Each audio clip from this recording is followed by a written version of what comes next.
علی بعض، فرمایا یہ رسول ہیں، ان میں سے ہم نے بعض کو بعض پر فضیلت عطا کی ہے، ان میں سے بعض کو بعض پر فضیلت دی ہے، شرف دی ہے، عظمت دی ہے۔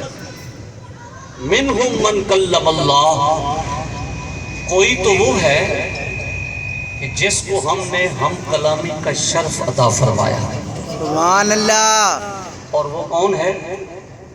با اتفاق مفسرین آپ بھی جانتے ہیں کہ جس کو رب نے اپنی ہم کلامی کا شرف دیا وہ کوہ طور پہ کلام کی چاشنی لوٹنے والے جناب موسیٰ علیہ السلام ہیں۔ سبحان اللہ۔ منہم من کلم اللہ، کوئی وہ ہے کہ جس سے رب نے ہم کلامی کا جس کو شرف دیا، وَرَفَعَ بَعْضَهُمْ دَرَجَاتٍ، اور کوئی وہ ہے ان رسولوں میں سے، ان پیغمبروں میں سے جس کو رب نے سب سے اونچا درجہ نصیب فرما دیا۔ سبحان اللہ۔ وَرَفَعَ بَعْضَهُمْ دَرَجَاتٍ، ان میں سے رب نے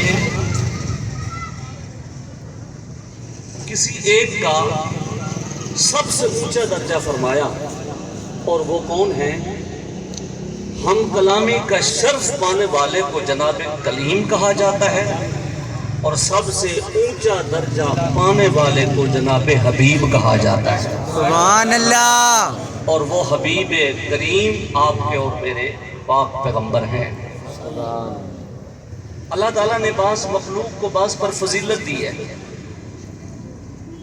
ان میں سے جمادات سے نباتات افضل، نباتات سے حیوانات افضل، حیوانات سے پھر انسان افضل، انسانوں سے پھر مسلمان افضل، سبحان اللہ۔ مسلمانوں میں سے اولیاء افضل، اولیاء میں سے صدیقین افضل، صدیقین کے بعد انبیاء افضل، انبیاء میں سے رسول افضل، رسولوں میں سے اولو العزم افضل، اولو العزم رسولوں میں سے اللہ کے خلیل ابراہیم افضل، اور جہاں ابراہیم علیہ السلام کی افضلیت کی انتہا ہوتی ہے وہاں پیارے محمد مصطفیٰ کی افضلیت کی ابتدا ہوتی ہے۔ سبحان اللہ۔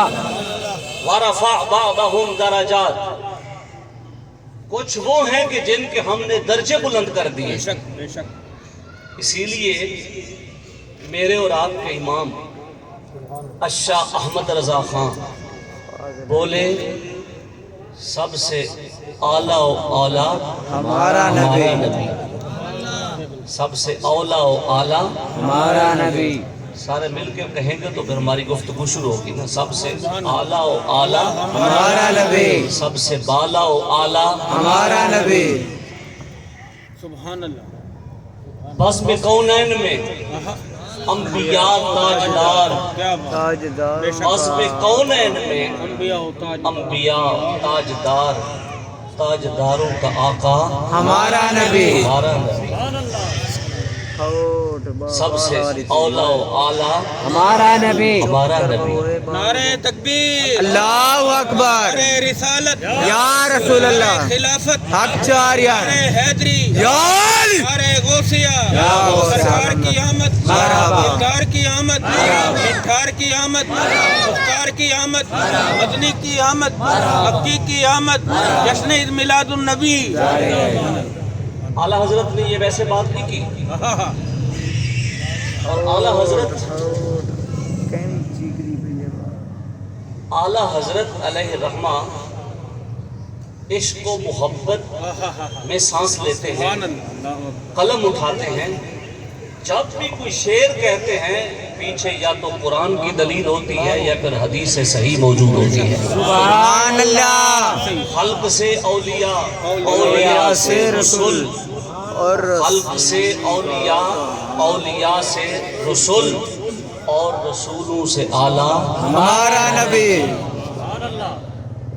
ان میں سے وہ ہے کہ جس کو ہم نے درجہ دیا، شعر بھی سنا، قرآن کی آیت کا ترجمہ بھی سنا. اب میری گفتگو کا آغاز ہے. جس کو سمجھ آئے وہ ضرور کہے گا سبحان اللہ. سبحان اللہ. صرف ہم نے شعر نہیں پڑھنے، کیا بات. احادیث کا نور بھی لینا ہے. ان ابی ذر رضی اللہ تعالی عنہ سبحان اللہ.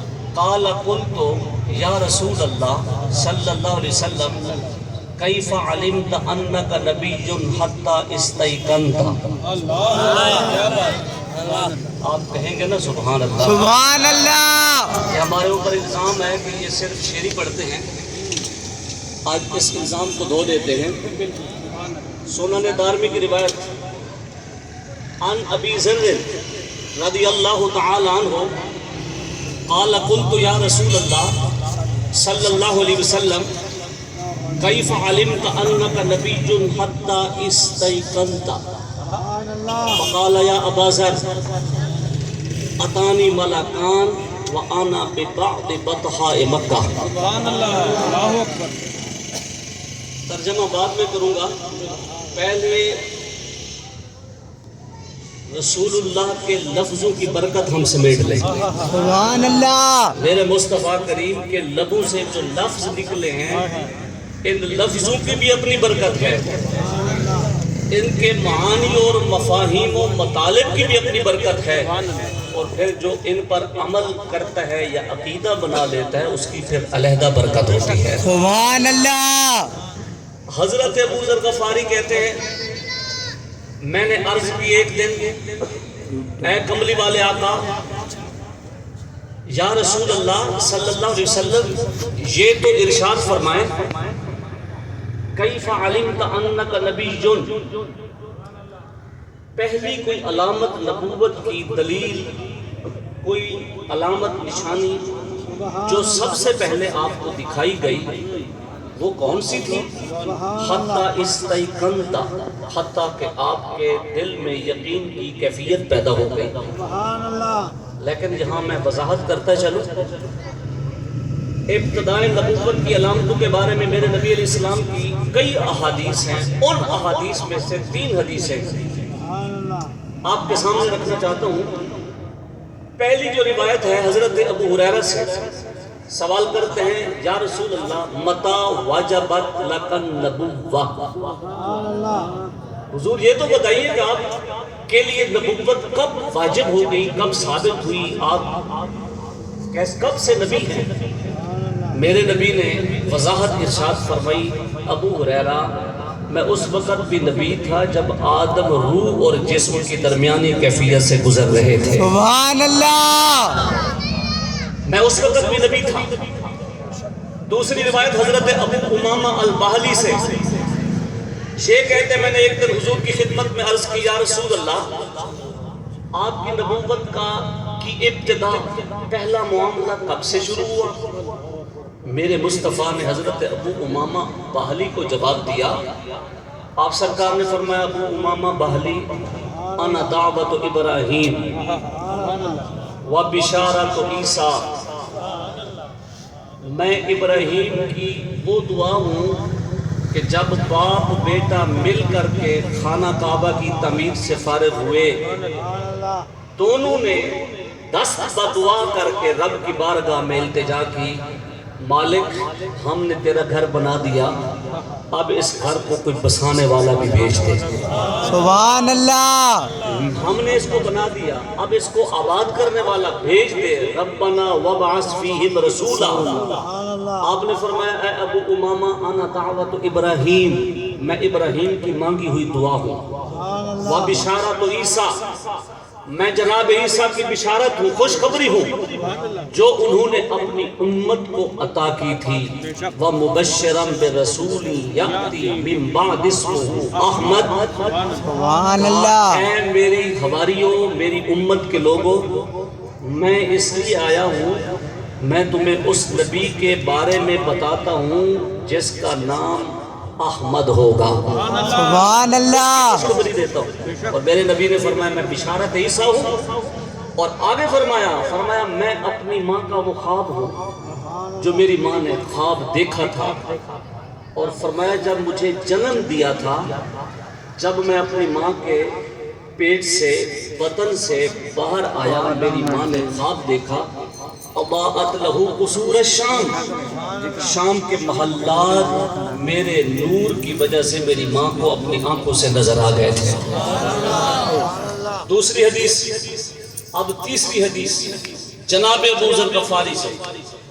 آپ کہتے ہیں میں نے حضور کی خدمت میں عرض کی، حضور یہ تو بتائیے کیف علمت انک نبی، آپ کو پہلی نشانی علامت کیسے پتہ چلی کہ آپ اللہ کے نبی ہیں، حتیٰ کہ آپ کے دل میں یقین پیدا ہو گیا، حالت تیقن میں آپ آ گئے۔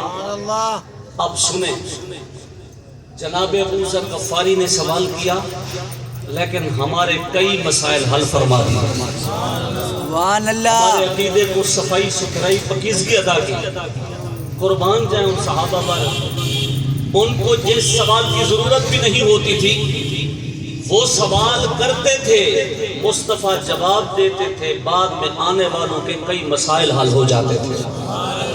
ابو ذر غفاری کہتے ہیں میں نے جب حضور سے پوچھا پہلی علامت نبوت کی کون سی تھی، سنیں میرے مصطفیٰ نے کیا کہا۔ آقا دو جہاں نے فرمایا، اے ابو ذر تم نے سوال کیا پہلی نشانی کے بارے میں، سنو یا ابا ذر، اتانی ملکان وانا ببعد بطحاء مکہ، اے ابو ذر واقعہ یہ تھا کہ میں بطحاء مکہ میں جا رہا تھا۔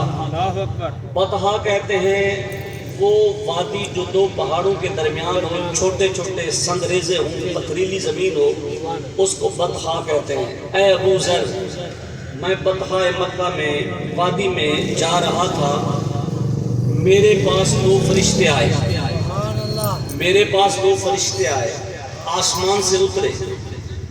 جب وہ فرشتے آئے فوقع احدہما علی الارض وکان الآخر بین السماء والارض، ان میں سے ایک فرشتہ زمین پہ اترا، ایک زمین و آسمان کے درمیان فضا میں کھڑا ہو گیا۔ جب وہ کھڑا ہوا اور ایک فرشتہ زمین پہ اترا، زمین پہ جب اترا تو میں دونوں کو دیکھ رہا ہوں، ایک زمین پہ اترا، ایک فضا میں کھڑا ہو گیا۔ زمین والا میرے قریب آتا ہے، اس فضا والے فرشتے سے پوچھتا ہے، فقال احدہما لصاحبہ اہوا ہوا۔ سبحان اللہ، ان لفظوں کی چاشنی تو علماء سمجھیں گے، آپ کو بھی انشاءاللہ لطف آئے گا اور اپنے نبی کی شان سن کر کے اپنے عقیدے کو ہم جلا بخشیں گے۔ دو فرشتے آئے، ایک زمین پہ اترا، ایک فضا میں کھڑا ہو گیا۔ زمین والا فرشتہ اس فضا والے فرشتے سے پوچھتا ہے، اہوا ہوا، یہ وہی ہے، یہ اور یہ وہی ہے، اہوا ہوا، ہوا زمین ہے، مبہم ہے۔ اور یہ گرامر کے اعتبار سے میں اس کو اردو میں بطور تمثیل مثال سمجھاؤں تو بات آسان ہو جائے گی۔ اگر آپ نے کسی ہستی کا ذکر سنا ہو اور بہت زیادہ سنا ہو، دیکھا نہ ہو، آپ نے اس کے بارے میں بہت تعریف، بہت اس کی ستائش سنی ہو لیکن دیکھا نہ ہو، اچانک جب آپ کا اس سے ٹاکرا ہو، ملاقات ہو، آپ کو بتایا جائے کہ یہ وہی ہیں، آپ تعجب سے پوچھیں کہ اچھا یہ وہی ہیں، سالوں سال جس کا میں تذکرہ سنتا تھا۔ اب دو فرشتے اترے، ایک زمین پہ آیا، ایک آسمان کے زمین کے درمیان کھڑا ہو گیا۔ یہ زمین والا فرشتہ اس سے پوچھتا ہے جو زمین پہ ابھی آیا نہیں تھا، ہوا ہوا، یہ کہتا ہے بتا جو تو زمین پہ نہیں اترا یہ وہی ہیں۔ شارحین نے کہا یہ پوچھنا چاہتا یہ وہی ہیں جن کو رب نے سب رسولوں سے افضل بنایا، سبحان اللہ، یہ وہی ہیں جن کو رب نے اپنا محبوب بنایا۔ نعرہ تکبیر، نعرہ رسالت، نعرہ خلافت، نعرہ حیدری، تاجدار ختم نبوت، تاجدار ختم نبوت، زندہ باد، سبحان اللہ۔ یا رسول اللہ،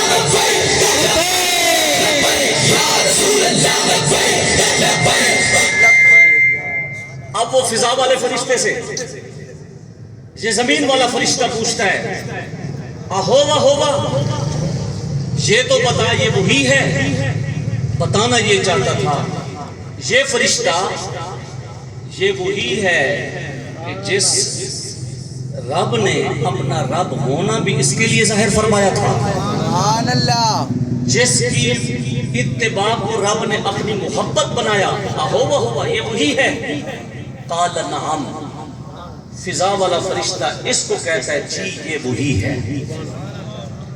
اب جب یہ فرشتہ زمین پہ اترا، فضا والا فرشتہ ہے اس پیغمبر کے قریب جا، ذرا نیڑے ہو، یہ قریب آیا۔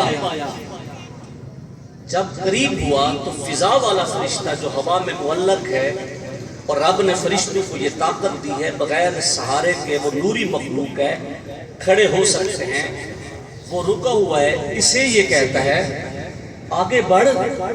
حدیث کے لفظ ہیں، وہ کہتا ہے فَزِنْهُ بِرَجُلٍ، ان کا ذرا وزن تو کر، ان کا وزن ایک بندے کے مقابل میں کر۔ سنیں اپنے نبی کی شان اور پھر تصور میں لے آئے کہ آپ کو ہمیں کون سا پیغمبر نصیب ہوا ہے۔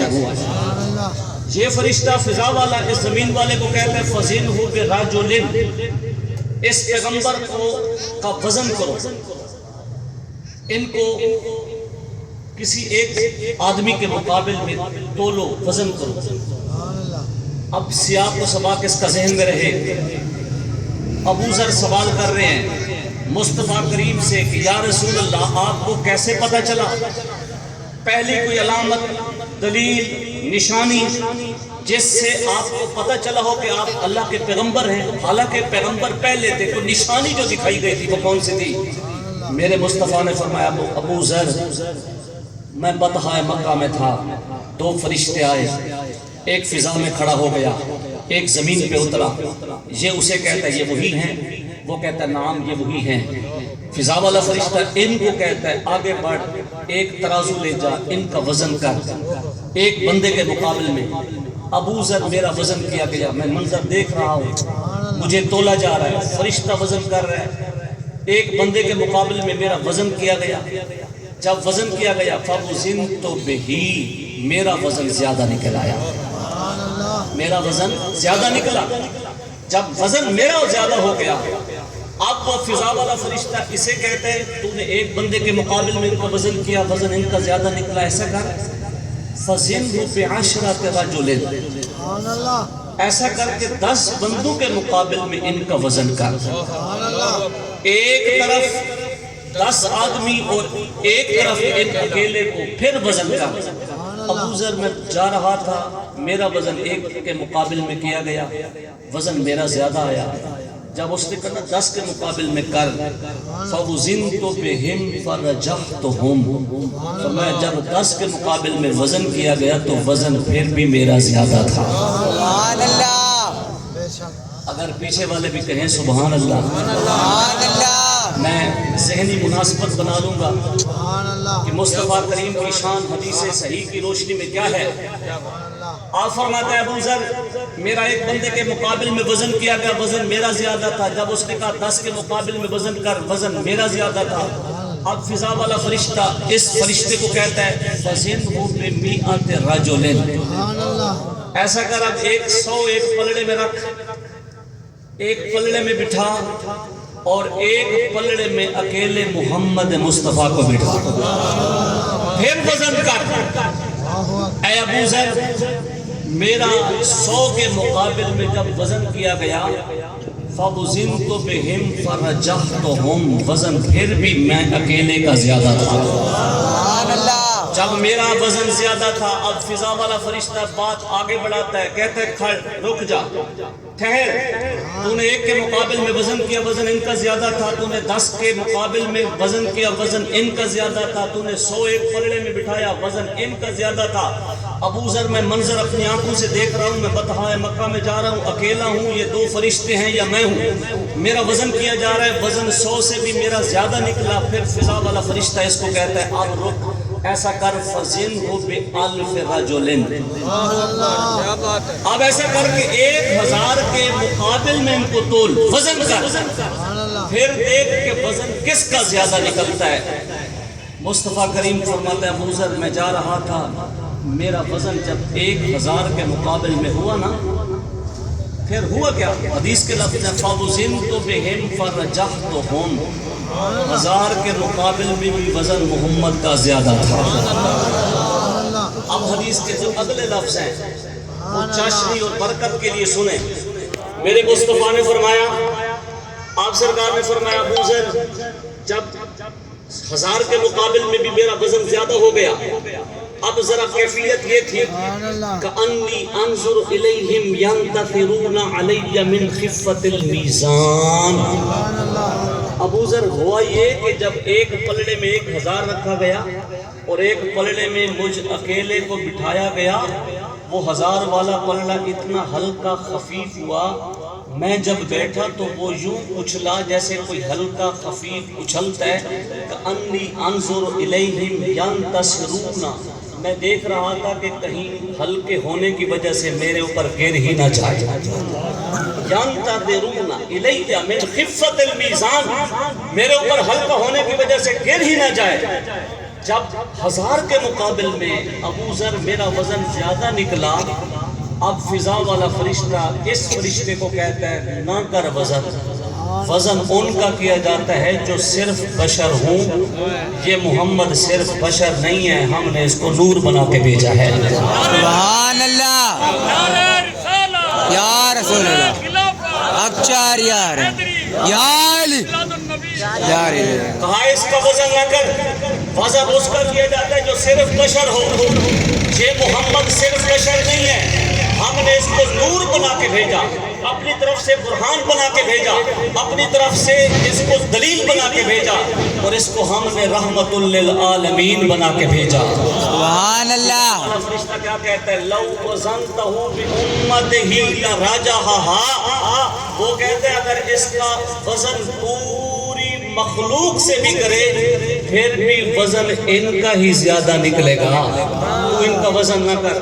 ابو ذر مجھے وہ وزن کر رہے تھے، میں جب دیکھ رہا تھا 1 کے مقابل میں میں زیادہ، 10 کے مقابل میں میں زیادہ، 100 کے مقابل میں میں زیادہ، 1000 اچھلا گرنے والا تھا اور وہ کہہ گیا ان کا وزن نہ کر، میرے دل میں پہلی یقینی علامت بیٹھ گئی کہ مجھے رب نے بے مثل بنا کے بھیجا ہے۔ سبحان اللہ۔ رب نے میرے مقابل کسی کو وزن بھی نہیں بنایا، اور میں صرف بشر نہیں بن کے آیا، میں افضل البشر اور نبی کی جانب سے نور و برہان بن کے آیا ہوں۔ مجھے پہلی علامت یہ دکھائی گئی، میں یہاں رک کر اس حدیث سے یہ سمجھا کہ رب تعالیٰ پہلی علامت میرے مصطفیٰ کریم کو یہ وزن کروا کے، وہ بھی آسمان کے فرشتوں سے جو نوری مخلوق ہے، کیوں وزن کروا رہا ہے؟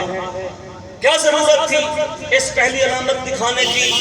بس یہی بات سمجھ آئی، اللہ اپنے علم غیب سے جانتا تھا کچھ آئیں گے اور وہ کچھ اپنے آپ کو امت کہلائیں گے اور نبی کو اپنا جیسا سمجھیں گے۔ میرے رب نے پہلے اہتمام فرما دیا، بشروں سے نہیں، آسمان کی نوری مخلوق سے وزن کروا کے بتا دیا محمد وہ ہوتا ہے جو فرشتوں کی بھی سمجھ میں نہیں آتا تو بندوں کی سمجھ میں کیسے آئے گا؟ سبحان اللہ۔ اے ابو ذر مجھے پہلی نشانی یہ بتائی گئی، سنن دارمی کی روایت ہے، صبح آپ سے کوئی پوچھے کہ روایت کہاں تھی، سنن دارمی کی روایت، مشکات المصابیح کی روایت۔ اور مزے کی بات یہ کہ میں پڑھ رہا تھا، ناصر الدین البانی نے اس روایت کو کہا کہ ھذا روایت صحیح جید، روایت بھی صحیح ہے، کل کو یہ کوئی نہ کہے کہ روایت ضعیف تھی، روایت بھی صحیح ہے۔ اے ابو ذر مجھے یہ علامت بتائی گئی، مجھے یقین ہو گیا کہ رب نے مجھے بے مثل بنا کے بھیجا، مجھے افضل بنا کے بھیجا۔ پھر کیا ہوا؟ مصطفیٰ کریم نے فرمایا ابو ذر، پھر اس کے بعد 2 فرشتے آ گئے، مجھے ایک جانب لے گئے۔ جب مجھے ایک جانب لے گئے، ایک فرشتے نے کہا ان کو لٹا دو، مجھے لٹایا گیا، سلایا گیا۔ دوسرا فرشتہ آتا ہے، اس نے آ کر کے اپنا ہاتھ میرے سینے پر رکھا، حتیٰ کہ میرے سینے کو چاک کیا، میرا دل نکالا۔ مصطفیٰ کریم فرماتے ہیں ابو ذر یہ سارا کچھ کر رہے تھے، میں اپنی آنکھوں سے دیکھ رہا تھا۔ سبحان اللہ، مبارک نکالا گیا، جس میں اطہر سے مبارک قلب دل نکالا گیا، اور نکال کر کے حکمت و رحمت و رب کے اسرار اس میں بھرے گئے۔ اور پھر ایک فرشتے نے اپنا ہاتھ مارا، میرا سینہ جڑ گیا، اور اے ابو ذر یہ علامت تھی، مجھے پتہ چل گیا کہ میں اللہ کا سچا پیغمبر بن کے جا رہا ہوں۔ اور اس کے بعد کیا ہوا؟ فرمایا پھر مجھے حبب الیہ الخلا، صحیح بخاری کی روایت، فرماتے ہیں میرے دل میں خلوت بیٹھنے لگی، میں چاہتا تھا میرے ساتھ کوئی بیٹھے نہ، اکیلا پن ہو۔ میں نے غار حرا کا انتخاب کیا، غار حرا میں جا کے بیٹھا، حالانکہ حرم کی سرزمین تھی، کعبۃ اللہ کے جلوے تھے، گھر میں حضرت خدیجہ موجود تھی، ساتھی موجود تھے، لیکن مجھے خلوت پسند تھی۔ میں غار حرا میں جا کے اس کے اندر بیٹھتا، کیا کرتا؟ میں اس کی یاد میں بیٹھتا جس نے مجھے افضل بنایا تھا۔ سبحان اللہ، حبب الیہ الخلا، میرے دل میں خلوت اچھی لگی۔ پھر ایک وقت آیا، مجھے کھانا بھی اچھا نہیں لگتا۔ امام ابن حجر اسقلانی نے فرمایا کہ حضرت خدیجہ الکبریٰ اپنے غلام زید بن حارثہ کو جب مصطفیٰ کریم کی خدمت میں صبح کا کھانا یا شام کا کھانا مشکیزہ پانی کا دے کر کے بھیجتی، آپ کہتے ہیں میں جب شام کو کھانا دینے کے لیے جاتا، کیا دیکھتا کہ صبح والا کھانا بھی پڑا ہوا ہے، پچھلے دن والا کھانا بھی پڑا ہوا ہے۔ مصطفیٰ کریم کھانا بھی نہیں کھا رہے، کسی کی یاد میں محو ہیں، کھانا بھی پسند نہیں ہے، اور مشکیزے کا پانی کھول کر کے اس کا منہ بھی نہیں دیکھتے، گھونٹ بھی نہیں بھرتے، بس لمبی لمبی سانسیں لیتے ہیں۔ خلوت محبوب ہو گئی، بس وہ وقت آ گیا، رب کا جلوہ محبوب کے قلب پہ اترا۔ جبریل آئے، آ کر کے بتایا اقرا بسم ربک الذی خلق، اے پیارے حبیب اس رب کے نام سے پڑھیں جس نے آپ کو پیدا کیا۔ سبحان اللہ، کہا ما انا بقارئ، میں تو کسی استاد سے پڑھا ہوا نہیں ہوں۔ انہوں نے دوبارہ کہا آپ پڑھیں، میں نے کہا میں پڑھا نہیں ہوں، کسی استاد سے زانو تلمس طے نہیں کیا، میں کسی کاغذ قلم کے ذریعے نہیں پڑھا ہوا۔ جبریل امین نے 3 دفعہ مجھے دبوچا، دونوں بہوں میں لیا، سینے سے لگایا، حرکت دی، جھٹکا دیا، کہا محبوب میں کوئی غیر بن کے نہیں آیا، جس نے آپ کو بے مثل بنایا میں اسی کی طرف سے آپ کے پاس یہ پیغام لے کے آیا۔ اقرا بسم ربک الذی خلق، آپ اس رب کے نام سے پڑھیں جس نے آپ کو پیدا کیا۔ مصطفیٰ کریم پر پہلی وحی اتری۔ ابو ذر یہ علامتیں تھی جو مجھے دکھائی گئیں، اور میں نے آ کر اپنی قوم کو بتایا، اور میں نے انہیں کہا میرے رب نے مجھے پوری کائنات کا رسول بنا کے بھیج دیا ہے۔ سبحان اللہ، اب پہلی علامت نبوت کی مصطفیٰ کریم کو یہ مل رہی ہے جو فرشتوں کی بھی سمجھ میں نہیں آ رہا۔ تو میرے اعلیٰ حضرت بولے، جب انہوں نے کہا نا لو وزنتہ بامتہ لرجحھا، اگر آپ پوری امت سے بھی اس مصطفیٰ کریم کا وزن کریں گے، وزن ان کا زیادہ ہوگا۔ اعلیٰ حضرت کا قلم اٹھا، سب سے اعلیٰ و اولیٰ ہمارا نبی، سب سے بالا و اعلیٰ ہمارا نبی، خلق سے اولیاء، اولیاء سے رسول، اور رسولوں سے اعلیٰ ہمارا نبی۔ کون دیتا ہے؟ دینے کو منہ چاہیے، دینے والا ہے سچا ہمارا نبی۔ اس نبی کا میلاد منانے والوں، اس نبی کے میلاد پہ آنے والوں، میرے مصطفیٰ کریم کی محبت دل میں لے کے آنے والوں، اس مصطفیٰ کریم کی محبت، شریعت، طریقہ، اسوہ ہمارے لیے آج بھی روشنی دے رہا ہے۔ بلکہ صحیح بخاری کی ایک روایت اور بھی آپ کے سامنے رکھتا ہوں، آپ کے ایمان کو تازگی ملے گی۔ صحیح بخاری کی روایت، مصطفیٰ کریم کو صحابہ کریم صرف یہ نہیں سمجھتے تھے کہ اللہ کی طرف سے صرف یہ احکام لے کے آئے ہیں، بلکہ مصطفیٰ کریم کو رب کی دلیل اور رب کی حجت سمجھتے تھے صحابہ۔ صحیح بخاری کی روایت ہے، اور اس کا خلاصہ رکھ کے آپ کے سامنے اپنی گفتگو کو آگے بڑھاتا ہوں۔ میرے مصطفیٰ کریم کو صحابہ نے صرف اور صرف رسول نہیں سمجھا تھا، بلکہ رب کا نائب سمجھا تھا۔ اگر رب دیکھے، رب کو کسی نے دیکھا نہیں اور وہ دیکھا بھی نہیں جا سکتا سر کی آنکھوں سے، وہ تو بے مثل ہے، لیسا کمثلہ شیء، اس کی مثل کوئی شے نہیں، لا تدرکہ الابصار، آنکھیں اس کا ادراک نہیں کر سکتی، لیکن پھر بھی رب کو ماننا ہے تو رب کی ذات پر دلیل اگر کوئی بن کے آیا ہے تو محمد مصطفیٰ بن کے آیا ہے۔ سبحان اللہ، اس لیے صحابہ کا دل میں یقین پیدا ہو گیا تھا کہ مصطفیٰ کریم شریعت کے لے کے آئے ہیں اور رب کی طرف سے دلیل اور حجت بھی بن کے آئے ہیں۔ صحیح بخاری کی روایت ہے، مصطفیٰ کریم جب مدینے چلے گئے، اور آپ سمجھتے ہیں کہ جب مدینے حضور چلے گئے نا تو مدینے کے اندر مختلف قبائل رہا کرتے تھے، قبیلہ اوس اور خزرج، یہ دو بڑی شاخیں تھیں، ان میں سے ایک شاخ تھی قبیلہ اوس، قبیلہ اوس کی پھر آگے شاخ تھی قبیلہ بنو عمر بن عوف۔ یہ لوگ کہاں رہتے تھے؟ یہ لوگ مسجد قباء جہاں آج ہے اس کے آس پاس رہتے تھے۔ کسی بات پر ان کا آپس میں اختلاف ہو گیا، جب اختلاف ہوا تو مصطفیٰ کریم کی بارگاہ میں اختلاف بتایا گیا۔ میرے مصطفیٰ کریم نے فرمایا میں دنیا میں اختلاف مٹانے آیا ہوں، میں دو لڑے ہوئے کو آپس میں ملانے آیا ہوں، میں دل سے نفرتیں دور کرنے آیا ہوں، ہو میرا امتی پھر آپس میں اختلاف کرے۔ مصطفیٰ کریم کہتے مجھے برداشت نہیں۔ ظہر کی نماز حضور پڑھا چکے تھے مدینہ میں مسجد نبی میں، جب ظہر کی نماز مصطفیٰ پڑھا چکے تھے اطلاع ملی حضور قبیلہ بنو عمر آپس میں مختلف ہو گئے، اختلاف کر بیٹھے، الجھ پڑے۔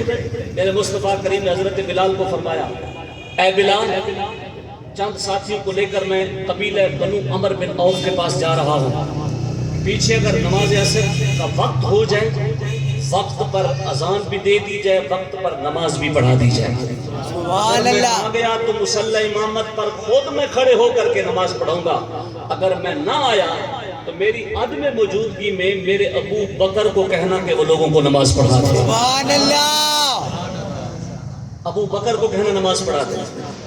حضرت بلال فرماتے حضور چلے گئے، آپ سرکار قبیلہ بنو عمر بن عوف کے پاس چلے گئے، وقت پیچھے نماز عصر کا آ گیا، میں نے وقت پر حضور کی تعلیم کے مطابق اذان کہی، حتیٰ کہ اذان کہنے کے بعد جب نماز کا وقت ہوا ابو بکر کی خدمت میں حاضر ہوا، حضور کا پیغام دیا۔ میرے مصطفیٰ کہہ کے گئے تھے اذان کے بعد نماز کا وقت ہو جائے ابو بکر کو کہنا کہ وہ لوگوں کو نماز پڑھائیں۔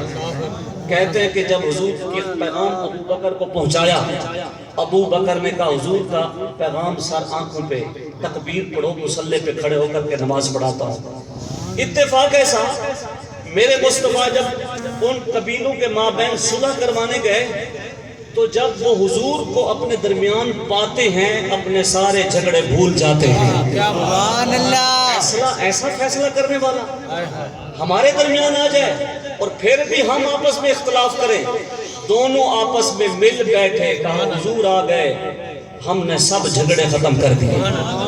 حضور کو جو وقت لگنا تھا اس سے جلد فارغ ہو کر کے، چونکہ وہ سارے آپس میں ایک دوسرے ہو گئے، قرآن نے کیا کہا ان کو رحماء بینہم، وہ جو صحابہ تھے حضور کی وجود کی برکت سے آپس میں رحیم دل تھے کہ مصطفیٰ کریم کا کلمہ پڑھیں اور پھر اختلاف کریں، حضور آ گئے اور پھر ہم آپس میں الجھ جائیں۔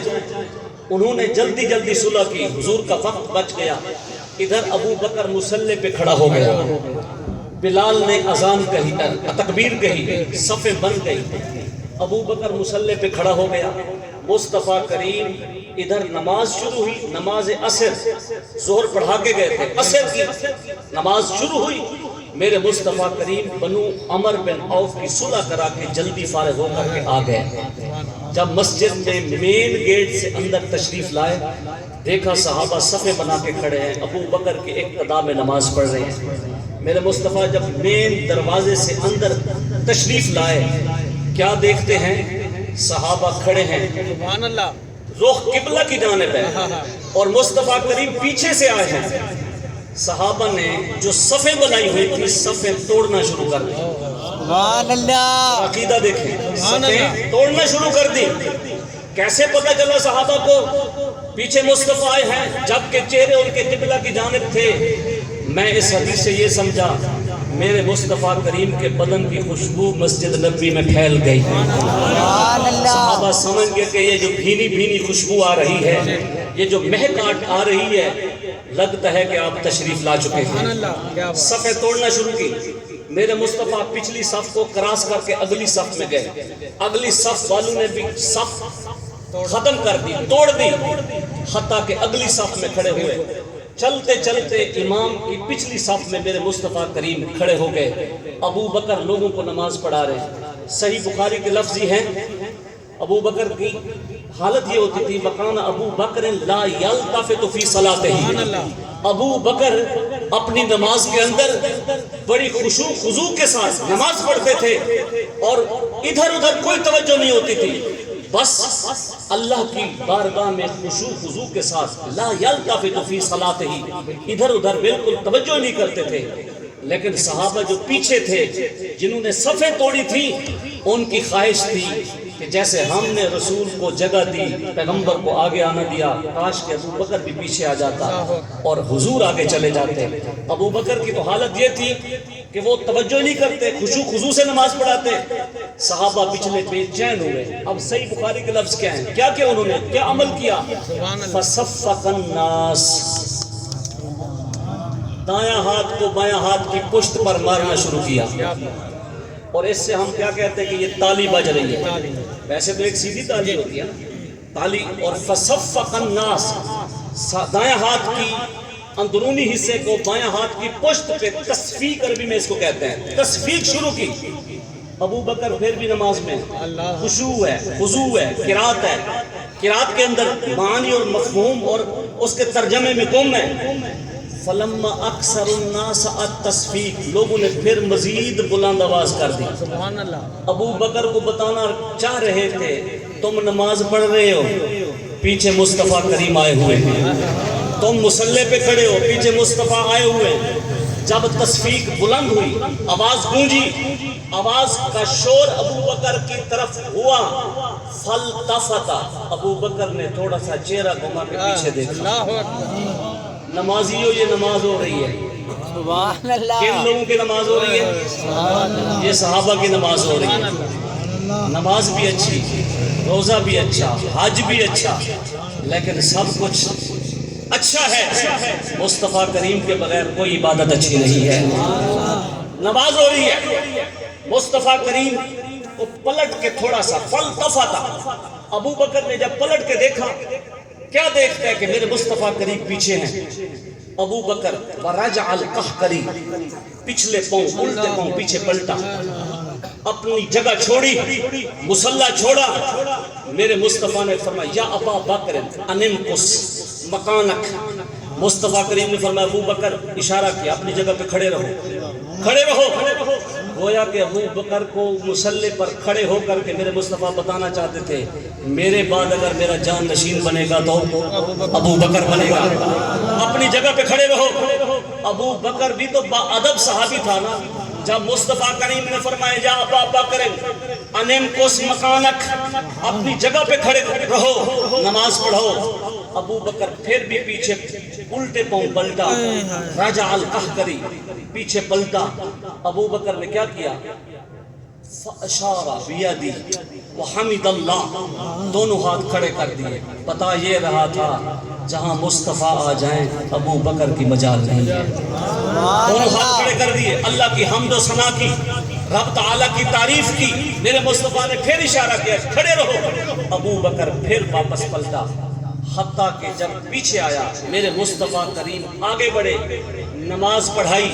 فلما انصرف، صحیح بخاری کی روایت یہ ہے جب میرے مصطفیٰ کریم نے سلام پھیرا، سلام پھیرنے کے بعد سارے صحابہ کو، نمازیوں کو کہا کہ قریب آ جاؤ، ابو بکر کو کہا ادھر آؤ، ابو بکر نیڑے ہوا، قریب ہوا۔ مصطفیٰ کریم نے فرمایا یا ابا بکر ما منعک اذ امرتک، اے ابو بکر جب میں نے تمہیں کہا تھا اپنی جگہ پہ کھڑے رہو، نماز کی تکمیل کرو، نماز مکمل کرو، ما منعک، تمہیں کس چیز نے منع کیا، کیوں نہیں کھڑ پائے؟ اب سنیں، یار غار، وفادار، لڑکپن کا ساتھی، بچپن کا ساتھی اور وفادار، غار کا بھی ساتھی، آج مزار کا بھی ساتھی، ایسے نہیں وفاؤں کا صلہ ملتا۔ ابو بکر کو جب میرے رسول نے فرمایا ابو بکر کس وجہ سے تم نے جگہ چھوڑی جبکہ میں تمہیں کہہ رہا تھا اپنی جگہ پہ کھڑے ہو کر کے نماز پڑھاؤ؟ ابو بکر نے عرض کی حضور ما کان لابن ابی قحافہ ان یقدم بین یدی رسول اللہ، یا رسول اللہ ابو بکر ابن ابی قحافہ کے بیٹے کی جرأت کب ہوئی ہے کہ رسول موجود ہوں پھر کھڑے ہو کر کے وہ لوگوں کو نماز پڑھائے؟ آپ کی محبت مجھے اجازت نہیں دیتی کہ آپ کے ہوتے ہوئے میں آگے کھڑے ہوں، اس لیے میں نے نماز چھوڑ دی، اور آپ جب ہیں تو آپ نماز کے لیے آپ مصلی امامت میں کھڑے ہوں۔ میرے رسول نے کچھ نہیں فرمایا، فرمایا ابو بکر تم نے ٹھیک کیا، لیکن مسئلہ سن لو، آئندہ اگر کوئی نمازی امام کو لقمہ دینا چاہے تو تصفیق نہ کرے، التسبیح ہو، سبحان اللہ، الحمدللہ، اللہ امام بھول جائے یا امام کی توجہ درکار ہو تو آپ نے فرمایا یہ جو تالیوں والا ہے یہ عورتوں کا کام ہے، یعنی عورتیں اگر امام کے پیچھے نماز پڑھ رہی ہوں تو وہ لقمہ نہ دے، آواز نہ نکالے، سبحان اللہ الحمدللہ نہ کہے، بلکہ وہ کیا کرے، سیدھے ہاتھ کی ہتھیلی الٹے ہاتھ کے اوپر ماریں، آواز پیدا ہوگی۔ اگر کوئی عورت امام کو لقمہ دینا چاہتی ہے تو وہ کیا کرے گی، ہاتھ کی ہتھیلی دوسرے ہاتھ پہ مارے گی تاکہ امام آواز سن کے سمجھ جائے کہ مجھے کہیں غلطی ہو رہی ہے یا میں پیچھے متوجہ ہو جاؤں۔ فرمایا التصفیق للنساء، فرمایا عورتوں کے لیے تصفیق ہے، ہاتھ کی ہتھیلی الٹے ہاتھ پر مارنی ہے، اور فرمایا التسبیح للرجال، آئندہ اگر نمازیوں نے، مردوں نے امام کو متوجہ کرنا ہو تو انہیں چاہیے کہ وہ کیا کریں، تسبیح پڑھا کریں، اللہ اکبر الحمدللہ۔ میرے رسول نے مسئلہ بتا دیا، صحیح بخاری کی روایت ہمیں یہ بتا رہی ہے، میرے رسول نے فرمایا عورتیں اگر امام کو لقمہ دینا چاہیں، میرے مصطفیٰ کریم نے اپنی امت کی عورتوں کو یہ تلقین کی ہے کہ اپنی آواز نہ نکالیں، سبحان اللہ، کی نزاکت ہے، حالانکہ سبحان اللہ الحمدللہ اللہ اکبر امام کو لقمہ دینا چاہتی ہیں تو اس عورت کو بھی اجازت نہیں ہے کہ وہ اپنی زبان سے کوئی لفظ نکالے تاکہ کوئی سن سکے، بلکہ وہ اپنے ہاتھ کو ہاتھ پہ مارے تاکہ آواز نکلے۔ تو وہ خواتین جو مصطفیٰ کریم کی شریعت کو مانتے ہوئے پھر اپنی آواز غیر محرم کے سامنے نکالتی ہیں تو یہ حدیث ہمیں کتنا روشنی دیتی ہے کہ عورت کو تو اتنا بھی اجازت نہیں ہے۔ میرے مصطفیٰ کریم نے یہ مسئلہ سمجھایا، مسئلہ سمجھانے کے بعد ابو بکر کی حوصلہ افزائی کی، فرمایا ابو بکر تم میرے ہوتے ہوئے میرا مصلی چھوڑ رہے ہو، میں محمد کی لاجپالی کرتا ہوں۔ جب آخری مرض کے ایام میں میرے مصطفیٰ نے فرمایا مرو ابا بکر فلیصلی بالناس، سبحان اللہ، ابو بکر کو کہو کہ لوگوں کو نماز پڑھائے۔ پھر 17 نمازیں میرے مصطفیٰ کریم کے مصلی پہ کھڑے ہو کر کے ابو بکر صدیق نے پڑھائی ہیں۔ سبحان اللہ، میرے رسول صلی اللہ علیہ وسلم کا یہ ادب کرتے، احترام کرتے، چونکہ وہ جانتے تھے کہ سب سے اعلیٰ و اعلیٰ ہمارا نبی، سب سے بالا و اعلیٰ ہمارا نبی، اور وہ یہ سارا جانتے تھے، اور وہ جانتے تھے کہ نمازیں، روزے، حج، قرآن، نماز اگر ملا ہے تو مصطفیٰ کریم کے صدقے سے ملا ہے۔ سیرت کی ایک بات آپ کے سامنے رکھنا چاہتا ہوں، میرے مصطفیٰ کریم کے غلاموں، محفل میلاد پہ آنے والوں، محفل میلاد کی برکت یہ ہے کہ ہماری زندگی بدلنی چاہیے۔ اگر بے عملی ہے، حضور کی محبت کا تقاضا یہ ہے کہ ہم عمل والے ہو جائیں۔ اگر نمازی نہیں ہے تو ہمارے سجدے کے لیے پیشانیاں تڑپیں، اگر دل میں خوف خدا نہیں، خشیت کا نور پیدا ہو جائے۔ آئیے سنیے ایک بات، مصطفیٰ کریم کی محبت میں جو آدمی اپنے آپ کو لگا دیتا ہے، میرے مصطفیٰ کریم اس کو دنیا میں بھی صلہ دیتے ہیں، آخرت میں بھی صلہ عطا فرماتے ہیں۔ سبحان اللہ، میرے مصطفیٰ کریم نے جب مکہ چھوڑا ہجرت فرما رہے تھے، مدینہ کی جانب آ رہے تھے. جب حضور مدینہ آ رہے تھے تو مکہ سے مدینہ آتے ہوئے قافلے جب آ رہے تھے، ایک قافلہ صحابہ کرام کا ایک قبیلے کے درمیان آ کے رکتا ہے چند لمحے، جس قبیلے کا نام ہے قبیلہ خزینہ. قبیلہ خزینہ، قبیلہ مزینہ، یہ قبیلے کے درمیان آ کے رکتا ہے. مکہ سے مدینہ کے درمیان یہ ایک بستی ہے جہاں کے لوگ بت پرست ہیں. آباء و اجداد کے لحاظ سے بت پرستی کا ان کا اہتمام ہے، زندگی گزر رہی ہے. صحابہ کرام کا قافلہ جب آ کے رکتا ہے، اس قبیلہ مزینہ کا ایک نوجوان ہے جس کی عمر 16 سال ہے، نام عبدالعزا ہے. بچپن میں والد اس کا فوت ہو گیا. چچا بڑا امیر و کبیر تھا، چچا نے کفالت میں لے لیا کہ میرے مرحوم بھائی کی یہ یاد ہے، اس کو میں دیکھ بھال کروں گا، چلو میرا بھائی صحیح نہ اس کا بیٹا بطور نشانی میرے پاس رہے گا.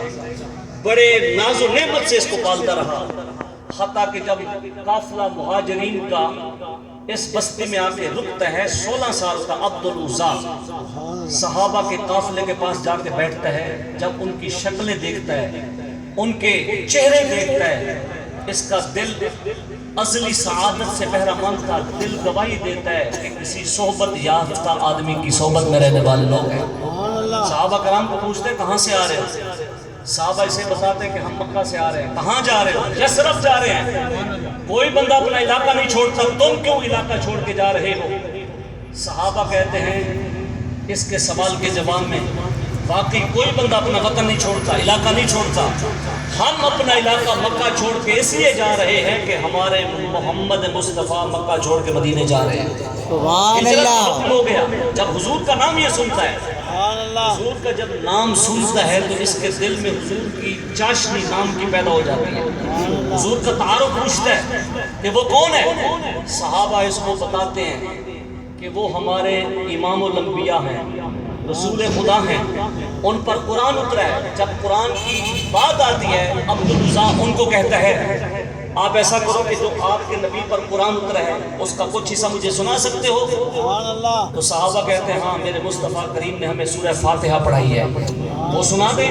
یہ نوجوان جس کی عمر 16 سال ہے یہ کہتے ہیں کہ جی حضور کی مبارک ذات پر نازل ہونے والی سورۃ فاتحہ کا کچھ حصہ ہمیں سنا دیں. جب صحابہ نوجوان اس کو فاتحہ سناتے ہیں، اس کا دل گواہی دیتا ہے یہ بھی سچے ہیں، جس کا نام لے رہے ہیں وہ بھی سچا ہے اور اس کا کلام بھی سچا ہے. سورہ فاتحہ سن کر کے گرویدہ ہو جاتا ہے. لیکن قافلے والے مسافر تھے، کب تک مسافر رکتا ہے؟ اس نے ضرور اپنی منزل کی جانب جانا ہوتا ہے. قافلے والے جب اس کی بستی چھوڑ رہے تھے، آنکھوں سے خراج تحسین پیش کر رہا تھا. کہا تم جا رہے ہو تو مجھے پھر کون قرآن سنائے گا؟ صحابہ نے کہا ہم جا رہے ہیں لیکن وہ محمد پیچھے آ رہے ہیں. سبحان وہ ہجرت اللہ. کر کے آئیں گے. انتظار میں تھا، منتظر تھا کہ چلو وہ آئیں گے. لیکن میرے مصطفیٰ کریم کو جب ہجرت کر کے جا رہے تھے، غار ثور میں پناہ لینے کے بعد خفیہ راستے سے صدیق اکبر کی میت میں حضور ام بعبد کو نوازتے ہوئے مدینے میں تشریف لائے. یہ انتظار میں تھا، حضور کی ملاقات نہ ہو سکی. حتیٰ کہ 8 ہجری جب مکہ فتح ہو گیا، اذا جاء نصر اللہ والفتح، یہ سورت نازل ہو گئی. قبائل اسلام کے اندر فوج در فوج ہو کر کے داخل ہو گئے.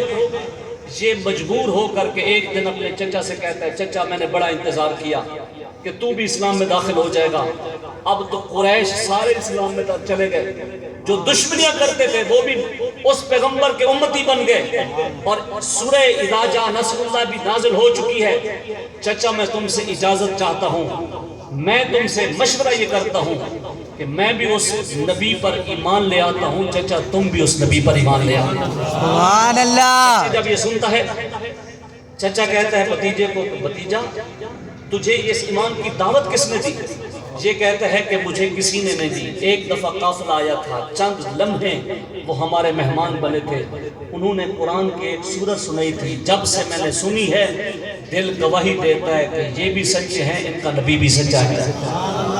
اب اس انتظار میں تھا کہ تو خود اسلام کا اظہار کرے گا، اگر تو نہیں کرتا تو میں کرتا ہوں. چچا نے کہا نہیں، کسی مسافر کے کہنے پر اسلام قبول نہیں کرتے، اپنا دین دھرم نہیں چھوڑتے، آبا و اجداد کا دین چھوڑنا آسان نہیں ہے، بھتیجے باز آ جاؤ، نہیں آؤ گے تو تم سے سب کچھ چھین لوں گا، جو مال جائیداد جانور میں نے تمہیں گھر دیا ہوا ہے یہ چھین لوں گا، کیونکہ میں نے تمہیں پالا پوسا، تمہارا باپ جب فوت ہوا تھا تو وراثت میں تو اس نے کچھ بھی نہیں چھوڑا تھا۔ یہ نوجوان کیا کہتا ہے؟ کہتا ہے چچا جو تو دھمکی دے رہا ہے سب کچھ چھین لے گا، چھین سکتا ہے تو چھین لے، لیکن یہ دل مصطفیٰ کی بارگاہ میں بک چکا ہے، سبحان اللہ، یہ حضور کا ہو چکا ہے۔ یا رسول حق چاریا، یا علی، زندہ باد، زندہ باد، تاجدار ختم نبوت، زندہ باد، تاجدار ختم نبوت، تاجدار ختم نبوت، سبحان کہتا ہے کہ تو سب کو چھین سکتا ہے، چھین لے، لیکن میرے قلب میں میرے دل میں جو مصطفیٰ کی محبت ہے وہ تو نہیں چھین سکتا۔ جب چچا نے یہ بات سنی، چچا آگ بگولا ہو گیا، کہا بھتیجے کوئی احسان بھی تمہیں یاد نہیں؟ بھتیجا کہتا ہے سارے احسان تیرے یاد ہیں، لیکن تیرے دنیاوی احسان ہیں، میں چاہتا ہوں میرے اوپر اخروی کوئی احسان کرنے والا ہے، میرے بدن کو بھی پاک کر دے، میرے دل کو بھی پاک کر دے، میری آخرت کو بھی ٹھیک کر دے۔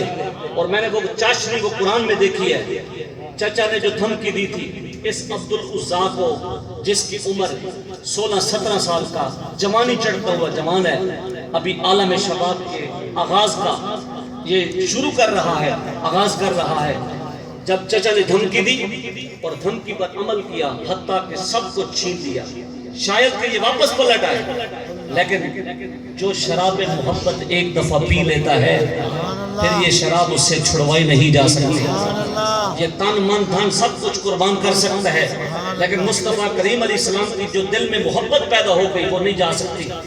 یہ چچا کو کہتا ہے کہ سب کو تو چھیننا چاہتا ہے چھین لے، لیکن حضور کی محبت نہیں چھوڑوں گا، حتیٰ کہ چچا نے سارا مال و دولت واپس لے لیا، برادری کے لوگوں کے ساتھ مل جل کر کے، حتیٰ کہ بدن کے کپڑے بھی اسے چھینے، سیدھا دوڑتا ہوا عبدالعزیٰ ماں کے پاس گیا، ماں کو جا کے کہتا ہے تو میری ماں لگتی ہے، اور ماں اپنے بچے پہ بڑے ترس کھاتی ہے، اور میں اپنے ماں کی ممتا کی وجہ سے مجھے کوئی کپڑا دے دے جس سے میں بدن چھپا سکوں۔